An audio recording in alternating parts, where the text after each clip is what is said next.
कुठं शायरी म्हणायची कुठं नाही म्हणायची एवढी अक्कल मला दिलेली आहे. त्यामुळे जिथं जे बोलायचं तिथं बोलतो. जिथं शायरी बोलणार आहे त्यावेळेस तुला तिथं नक्कीच बोलून घेतो की ज्या माळाकुळीच्या असंख्य हाताने देशभरातले असंख्य मंदिर उभे केले आणि ते आशीर्वाद घेतले. त्या आशीर्वादाच्या हाताने स्वर्गीय मुंडे साहेबांचा पुतळा उभा याच्यासारखं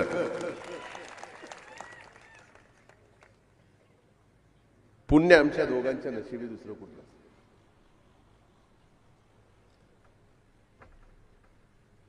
आज राष्ट्रसंत ऐश्वर्य संपन्न भगवान बाबांची पुण्यतिथी आहे. मी बाबांच्या चरणी नतमस्तक होतो आणि आज खऱ्या अर्थानं क्षणाक्षणाची स्वर्गीय मुंडे साहेबांच्या संघर्षाची आठवण आपण सर्वांनी करून दिली.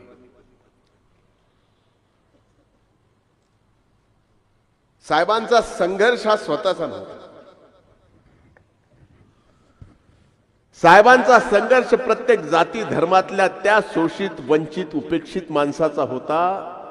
म्हणूनच साहेबांना लोकनेते म्हणलं जायचं उगच नाही.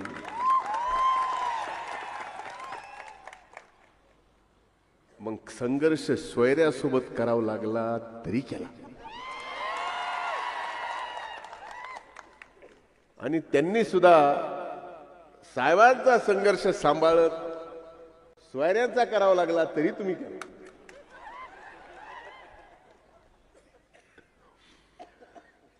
ही भगवंताची कुठंतरी प्रामाणिकपणानं तुम्ही म्हणलात तसं इच्छा होती की या पुतळ्याचं अनावरण ताईंच्या हाताने माझ्या उपस्थितीत इथं. मी आज जास्त काय बोलणार नाही.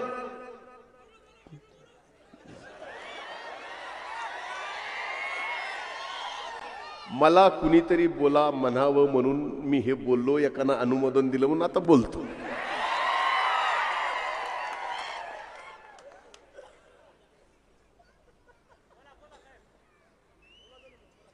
असंख्य लोकांच्या संघर्षाचं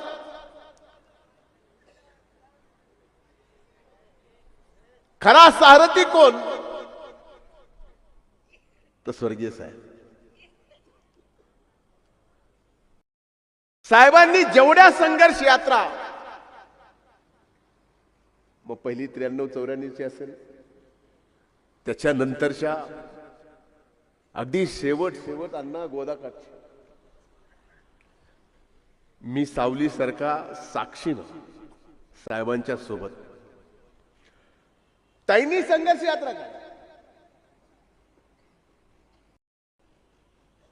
आणि माझ्या नशिबाला सुद्धा विरोधी पक्ष नेता असताना 5 संघर्ष यात्रा 5दा काढावं लागल्या राज्यात.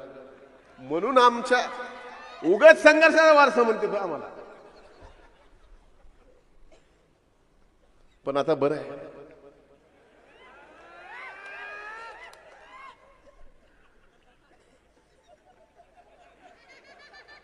ताई मंत्री आहेत.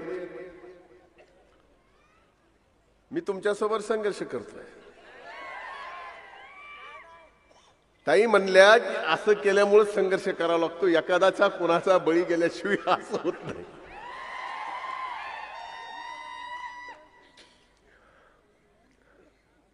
एक एक आठवण स्वर्गीय मुंडे साहेबांची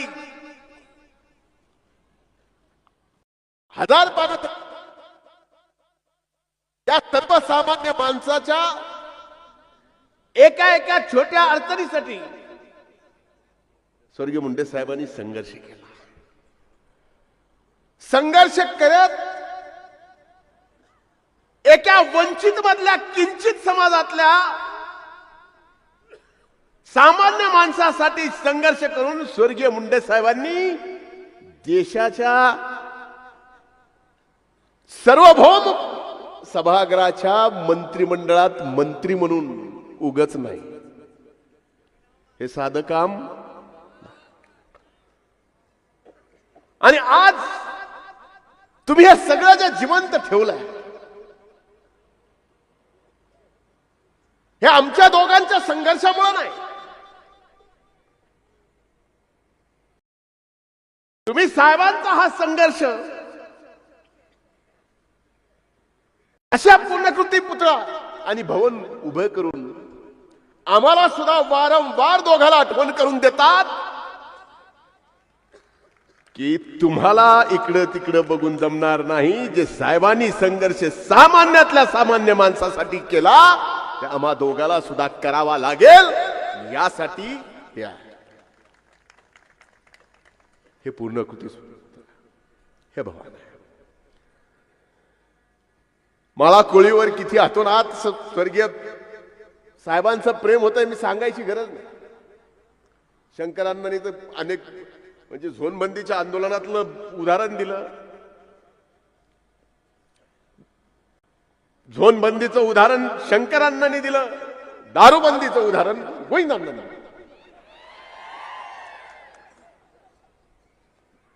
अशा अनेक स्वर्गीय मुंडे साहेबांचे अनेक. आणि ह्या माळापोळीवर जेवढं परळीवर प्रेम स्वर्गीय मुंडे साहेबांचं तेवढंच माळाकोळीवर होतं. आणि तेवढंच माळाकोळीकरांचं सुद्धा प्रेम स्वर्गीय मुंडे साहेबांवर होतं. कधी शब्द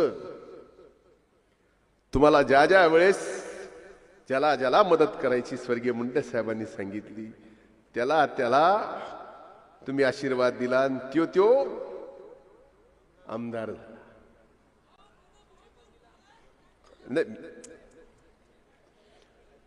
दम काढ की जरा, एक तर तू बोल नाही तर मी बोलतो.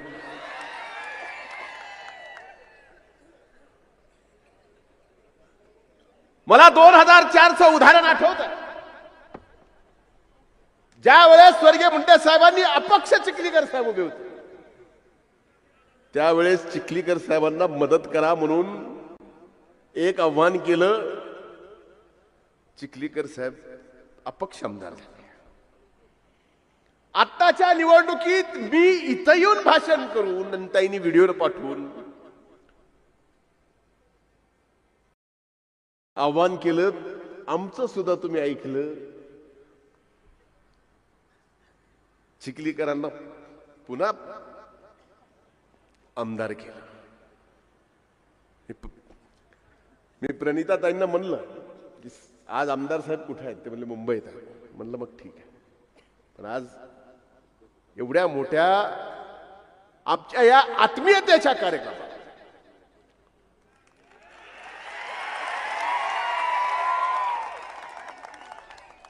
तुम्ही भारतीय जनता पार्टीचे आहेत म्हणून मी अधिकारवाणीने बोलतो, कारण मी राष्ट्रवादी काँग्रेस पार्टीचा आणि चिखलीकर साहेब सुद्धा राष्ट्रवादी काँग्रेस पार्टीचे आहेत या अधिकाराने मी बोलतो. पण त्या प्रतिनिधी म्हणून भाजपच्या आल्यात, मी आपले मनापासून आभार मानतो. आजच्या या पुतळ्याच्या अनावराला आपण जे अभूतपूर्व प्रेम मला दाखवलं, हे अभूतपूर्व प्रेम भविष्यामध्ये तुमच्यासाठी अर्ध्या रात्री ते म्हणतात ना आपल्याकडे खंबीरपणा, तुम्ही आमच्या मागे खंबीर तर आम्ही तुमच्या मागे भयंकर खंबीर. कायम स्वर्गीय मुंडे साहेबांना आपल्या हृदयात ठेवा, त्यांचा संघर्ष आपल्या हृदयात ठेवा, एवढीच प्रामाणिक विनंती आपल्या सर्वांना करतो. आणि आज हा भव्य कार्यक्रम आपण घेतला, आपल्या माळाकोळीकरांचे मनापासून आभार व्यक्त करतो.